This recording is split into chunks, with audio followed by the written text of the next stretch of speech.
목회하면서 되돌아보니까 무엇이 목회를 기쁘게 하는가를 생각해 봤습니다. 그랬더니 몇 가지가 제 마음 가운데 들었습니다.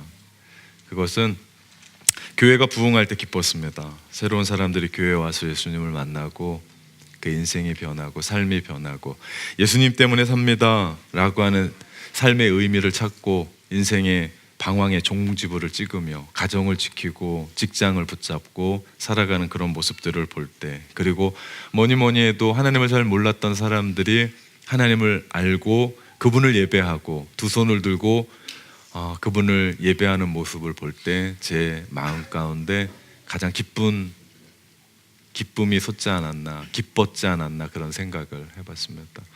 또 하나는요, 사람이 변하는 것을 볼 때입니다. 이 역사는 성령의 역사죠. 부흥 역시도 성령의 역사입니다. 예수님을 만나고 인격적으로 만나서 그 한 사람이 변하는 겁니다.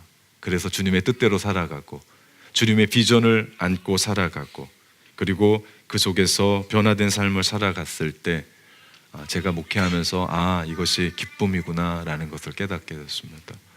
또 하나는요, 기도의 응답의 기쁨입니다. 많은 기도 제목이 제 안에 있습니다.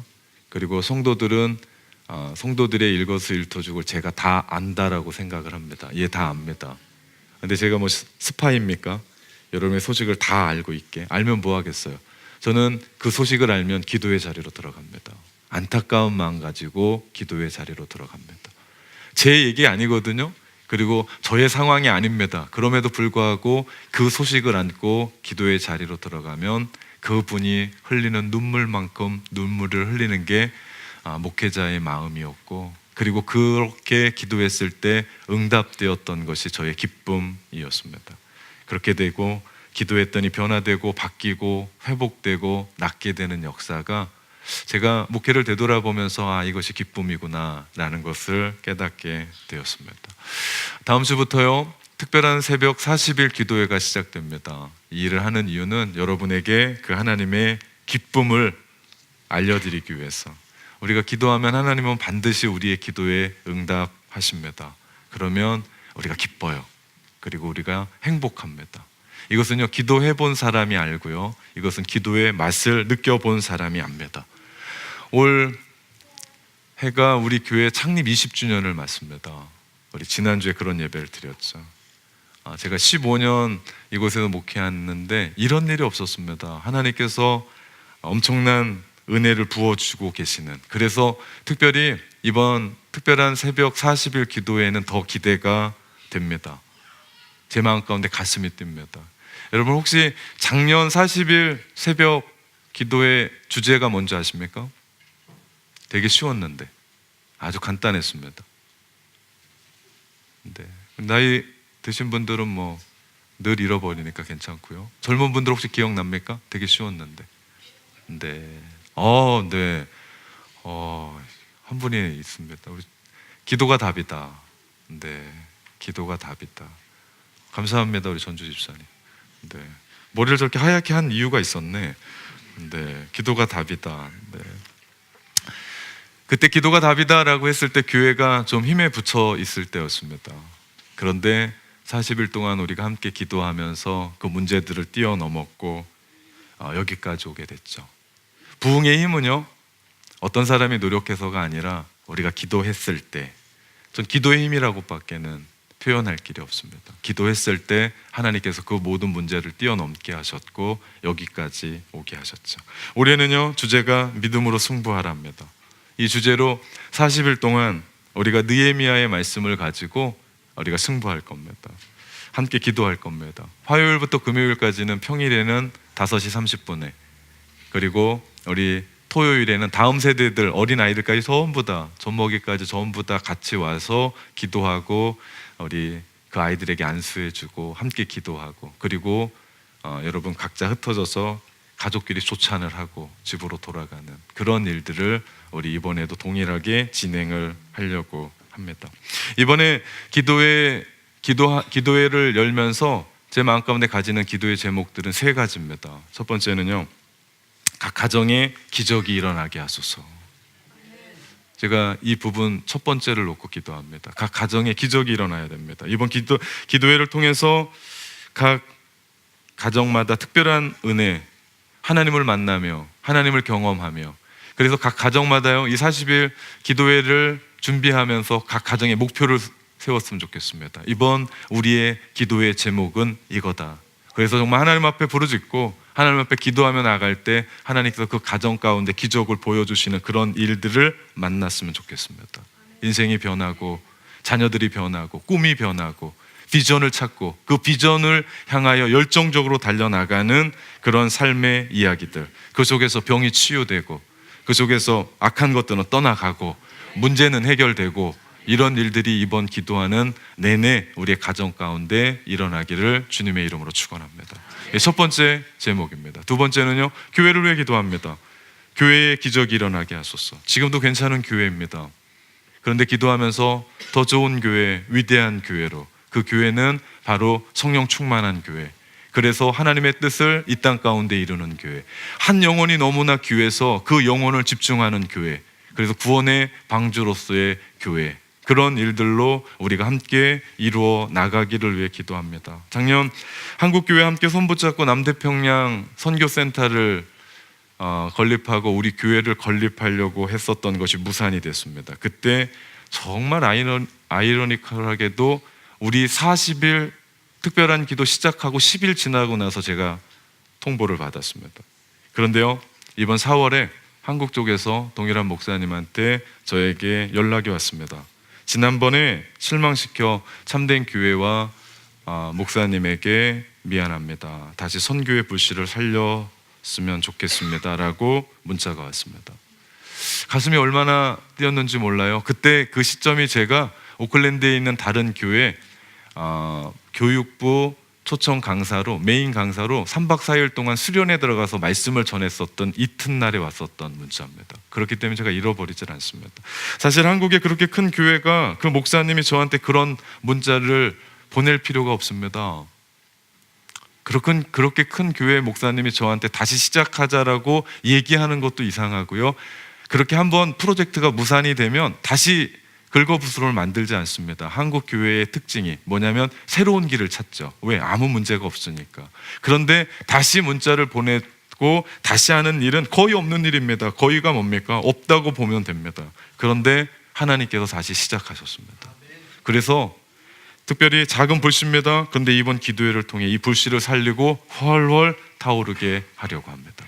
그래서 기도 제목이요, 하나님 우리 교회에 기적을 일으켜 주십시오. 세 번째 기도는요, 이 시대를 붙잡고 기도하려고 합니다. 하나님 이 시대에 기적이 일어나게 해주십시오. 우리가 살아가는 뉴질랜드 아이들 키우기가요 사실은 만만치가 않습니다. 호주, 이제는 한국까지요, 전 세계가 이상하게 돌아갑니다. 예전에는 경도보다 조금 빗나갔거든요. 근데 지금은요 그 도를 넘었습니다. 동성애는요 이제는 더 이상 동성을 사랑하겠다라는 얘기가 아니에요. 그 깊은 저희에 들어가면요 무슨 얘기냐면 하나님을 대적하는 일입니다. 교회를 파괴하고 교회를 없애겠다라고 하는 그들의 사상이 그 안에 들어가 있습니다. 이제는 교회가 탄압되는 시대가 됐습니다. 그래서 우리가 이때를 붙잡고 우리가 기도하려고 합니다. 환경의 문제는 또 어떻습니까? 북극에 최후의 빙하마저 녹아버렸습니다. 그게 마지노선이었거든요.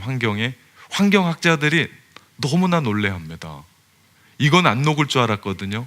그런데 그게 녹아버렸습니다. 그러면서 세계 곳곳에 기상이변이 일어나기 시작했고 곳곳에 이상한 일들이 일어나기 시작했습니다. 우리가 기도해야 될 때입니다. 이 시대를 위해, 우리가 살아가는 이 시대를 위해 우리가 특별히 기도하되 두 가지입니다. 하나는 하나님 이 땅을 고쳐주십시오. 또 하나는요, 우리가 마지막 날 주님 오실 때 준비되는 거룩한 신보로 서게 해 주십시오. 이 두 가지를 우리가 기도할 겁니다. 그래서 이 시대를 붙잡고 우리가 기도를 하게 될 텐데요, 가장 확실한 것은 지금 우리는 기도해야 될 때입니다. 그냥 시대가 지나가고 시간이 지나가길 바라는 게 아니라 우리가 기도해야 되고 기도할 때가 되었죠. 기도는 한 사람의 영성을 보게 하는 바로미터입니다. 그 사람이 기도할 수 있는 것은요, 그 사람의 영성 때문이죠. 이 시대에 탁월한 목회자요 영성학자인 유진 피터슨 목사님이 있습니다. 그분이 쓴 다윗 현실에 뿌리 박은 영성이라는 책이 있어요. 아주 기가 막힌 책입니다. 이 책의 원 제목이요, 보시면 벽을 뛰어넘어서라는 원 제목이요. 근데 이것을 한국말로 이렇게 바꿨습니다. 부제가 뭐냐면요, 매일을 살아가는 그리스도인을 위한 이 땅에서의 영성입니다. 그것을 한국말로 표현한 게 다윗 뿌리 박은, 현실에 뿌리 박은 영성이라고 번역했습니다. 저자는 다윗을 통해서 현실에 뿌리 박은 그리스도인의 모습이 무엇인지를 보여줍니다. 다시 말하면요, 다윗이 그랬었던 것처럼 다윗이 처했던 그 상황, 그 현실에서 그리스도인들이 맞부닥치고 살아가는 우리의 삶의 현장에서 나타나는 그 삶의 이야기가 영성으로 발휘해야 된다는 거예요. 즉, 우리가 지금 살아가고 있는 그 삶의 모든 문제들, 갈등들, 관계에서 오는 것들, 그리고 우리가 아픈 것들, 이 모든 것들이 무엇과 연결시켜야 된다고요? 우리의 영성과요. 신앙생활과 우리의 삶이 다르면 안 됩니다. 오늘 우리가 이렇게 기도하고 우리가 이렇게 은혜 받고 돌아가는 그 삶이 여러분의 삶의 현장과 연결돼야 된다는 거죠. 삶에 맞부닥치는 그 삶의 이야기 앞에서 우리의 영성이 발휘돼야 됩니다. 그러기 위해서는 우리가 훈련해야 됩니다. 우리가 훈련되지 않으면요, 우리 그리스도인들은 그대로 본성을 따라갑니다. 그 본성이 뭡니까? 죄된 본성이죠. 그래서 나 자신을 쳐서 복종시켜야 돼요. 그 훈련이 바로 우리가 함께 하려고 하는 40일 기도 훈련입니다. 우리 군인이 훈련되지 않으면, 군복만 입혀놓으면 아주 심각하게 됩니다. 그것을 보여주는 게 예비군 훈련이에요. 제가 예비군 훈련 가면요, 이건 군인도 아니고 통제하기도 아니고, 선배님들 제대로 쓰십시오, 선배님들 이렇게 하십시오, 그러면요, 이건 완전 이상한 집단입니다. 이상한 집단. 그러니 저 같은 사람도 예비군 훈련 가면 하루 종일 산 꼭대기에 있다가 안 내려와요. 총만 쏘고 내려와요. 그러면 안 되거든요. 돌아가야 되는데. 네, 저 같은 사람도 그러니 다른 사람은 어떻겠어요? 이건 훈련이 되지가 않습니다. 우리가 구원받은 자로 하나님의 자녀가 되었으면 마귀의 자녀의 옷을 벗어버리고 왕의 자녀답게 생각하고 말하고 행동해야 되죠. 근데 이건 그냥 되지 않습니다. 교회에 온다고 그냥 되지 않습니다. 뭐 할 때요? 훈련할 때. 그래서 우리에게 가장 좋은 훈련 뭡니까? 기도의 훈련하려고 합니다. 오늘 말씀은요, 에베소 사역을 마친 사도 바울이 예루살렘을 거쳐 로마로 가기 전에 마게도냐와 아가야 지방을 순방하는 이야기입니다. 그 중에 특별히 드로아에서 일주일을 머물며 제자들을 가르칩니다. 근데 특별히 그 바울이 그곳에 일주일 있으면서 말씀을 전했어요. 7절 말씀해 보니까 그 말씀을 강론했습니다. 말씀을 전했습니다. 그런데 그 바울이 너무나 짧은 시간이 있었기 때문에 그 강론이 길어졌어요. 어디까지요? 밤까지 길어졌습니다. 열기가 한창 고조되고 높아졌다라는 얘기죠. 근데 문제가 터졌습니다. 8절과 9절 말씀해 보니까 말씀을 듣다가 유두고라고 하는 청년이 3층 창에서 떨어져서 죽은 겁니다. 이런 얘기예요. 오늘 열심히 예배를 드리다가 어떤 사람이 의자에서 넘어져 죽은 거예요. 이게 상상을 해보십시오. 오늘 상황을 연상해 보십시오. 아마도 조금 큰 다락방인 것 같아요. 그리고 사람들이 많이 모였었던 것 같습니다. 그러니까 자리에 앉지 못하고 창문에 걸터 앉아 있었습니다. 너무 많이 모였고 비좁고 열기가 뜨겁고, 그러니까 통풍이 되지 않고 오죽했겠습니까? 그러니까 또 이 이야기는 밤새 진행되고, 그러니까 유도구가 저쪽에 창문에 걸터 앉았다가 그만 졸다가 뚝 떨어졌어요. 내려가 보니까 죽은 겁니다. 그런데 오늘 제가 집중하고 싶은 것은요, 유도구가 떨어져 죽은 문제가 아닙니다. 왜 설교 시간이 좋냐는 겁니다. 이런 얘기 아니에요. 우리 교회는 졸지 않아요. 우리 교회는 정말 저를 얼마나 뚫어지게 쳐다보는, 제가 부담스러울 정도로.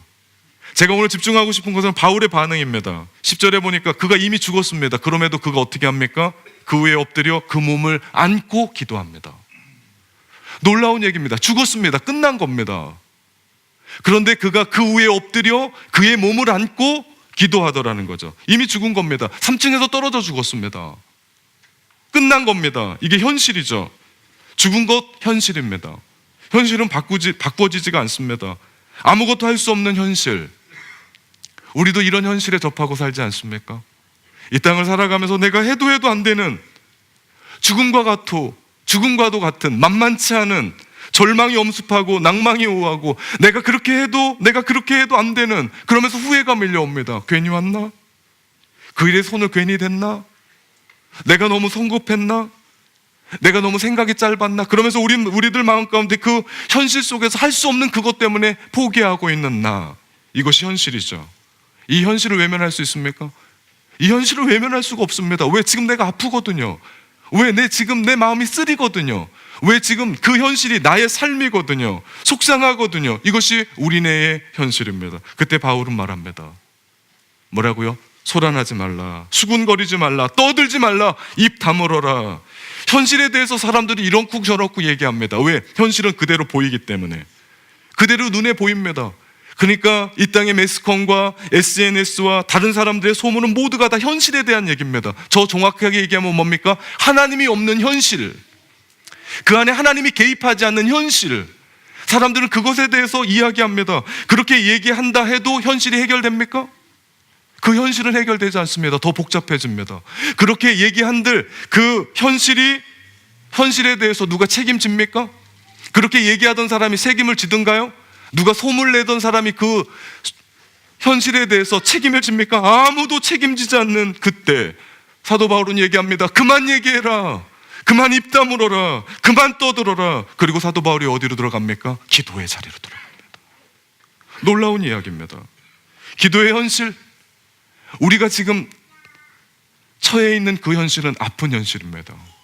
우리가 처해 있는 그 현실은 막막한 현실입니다. 우리가 뚫고 나가야 될 그 현실은 눈물 나는 현실입니다. 비참한 현실입니다. 내가 어떻게 할 수 없는 아픈 현실입니다. 그럼에도 불구하고 현실에 대해서 그만 이야기하고 입 다물고 그만 떠들고 우리가 하나님 앞에 나아가는 겁니다. 왜냐하면 하나님께서 해결해 주실 줄 믿기에, 그 하나님께서 책임져 주실 줄 믿기에, 이게 기도입니다. 그래서 우리가 믿음으로 승부하는 겁니다. 그냥 믿음으로 승부하는 것이 아니라 그 하나님이 우리를 너무나 잘 아시기에 그분이 우리 대신 그 일들을 하기에, 이제는 우리가 현실에 대해서 이야기하지 맙시다. 이제는 하나님이 개입하셔서 하나님이 일하실 것에 대해서 믿음으로 고백합시다. 하나님이 하실 겁니다. 하나님이 일으키실 겁니다. 하나님이 낫게 하실 겁니다. 하나님이 치유하실 겁니다. 하나님이 그 자를 세우실 겁니다. 믿으십니까? 이런 마음 가지고 우리가 40일 기도해 나가는 겁니다. 이것이 바울의 영성이었습니다. 죽었습니다.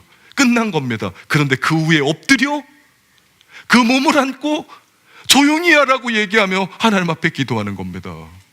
사도 바울에게 뭐라 했을까요? 그 위에 엎드려 그의 몸을 안고 기도했을 때 사도 바울 선생님 죽었습니다. 사도 바울 선생님 현실은 끝났습니다. 사도 바울 선생님, 그는 이제는 그냥 두어야 됩니다 라고 얘기했을 때 입 다물어라, 하나님이 하시는 일들이 있다라고 이야기하며 사도 바울은 자기가 할 수 있는 모든 기도를 합니다.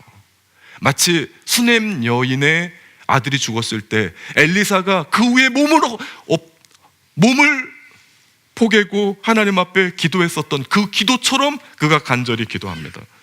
우리가 특별한 새벽 40일을 깨우는 기도의 이유가 여기 있습니다.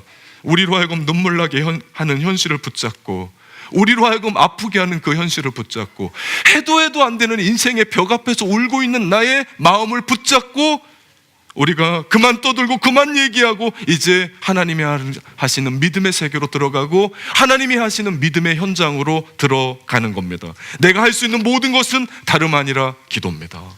기도뿐이 없습니다. 여러분이 할 수 있는 일이 뭐가 있습니까? 기도입니다. 그럴 때 아무도 책임지려 하지 않는 그 일에 대해서 하나님은 책임지실 것이고, 아무도 그 부분에 대해서 해결하지 못하고 방안 내지 못했을 때 하나님께서는 기적과 같은 일들로 우리에게 방안을 내고 책임지시며 그 문제를 해결해 주실 줄 믿습니다. 그럴 때 병이 치유되고, 그럴 때 마귀는 떠나가고, 그럴 때 인생은 회복되고, 그럴 때 비전은 새롭게 세워지고, 그럴 때 비전 붙잡고 달려나가는 젊은 세대들이 일어날 것이고, 다음 세대들이 일어날 것이고, 그 속에서 하나님이 역사하시는 교회가 될 때 가정과 교회와 세상은 뒤집어지는 역사가 우리 가운데 있게 될 줄 믿습니다. 이것이 믿음의 세계입니다. 우린 작은 공동체일지 모릅니다. 연약할지 모릅니다. 그럼에도 불구하고 전능하신 하나님 붙잡고 우리가 기도하기를 시작할 때 하나님은 우리의 영성으로, 우리가 영성으로 도전할 때 하나님은 우리에게 그 현실의 눈물, 아픔, 그 모든 것을 뛰어넘어 믿음의 세계로, 하나님의 현장으로 우리를 초대하실 겁니다. 그럴 때 역사가 일어났습니다. 오늘 말씀 11절과 12절 말씀에 보니까 죽은 사람이 살아난 겁니다. 유두고가 살아났습니다. 하나님의 기적이 일어났습니다. 유두고의 뜻이요, 이름을 왜 그렇게 졌는지 모르겠지만 다행이다라는 뜻입니다. 그 사람이 다행스럽게 살아났습니다. 그래서 어떤 일이 일어납니까? 초대교회 공동체에 엄청난 기쁨을 주었습니다. 행복해졌습니다. 그러나 이것이 그저 우연히 일어난 사건이 아닙니다. 이것은 바울이 할 수 있는 믿음의 간구였기 때문에 그 위에 엎드려 그 몸을 안고 몸을 던져 기도했었던, 믿음으로 승부했었던, 여러분 이 자리에 누군가 제 설교를 듣다가 졸다가 떨어졌다 합시다. 근데 죽었어요. 제가 어떻게 했을까요? 우리 안에 내가 할 수 없는 그 자리에 서서 믿음으로 승부할 때, 이것은 그냥 우연히 일어난 것이 아니라 믿음으로 던졌을 때, 이것이 바울이 현실 앞에서 할 수 있었던 최선이었습니다. 우리는 기독교인이면서도 최선을 그렇게 얘기합니다. 하늘은 스스로 돕는 자를 돕는다고 얘기합니다. 이거 기독교 방식 아닙니다. 내가 열심히 일하고 내가 열심히 내 몫을 하고 내가 열심히 다했을 때 하나님이 하십니다. 이건 우리의 교만입니다.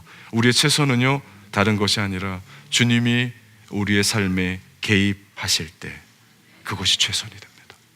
그러면 우리가 날마다 기도해야 됩니다. 뭐라고요? 주님, 우리의 삶에 개입해 주십시오.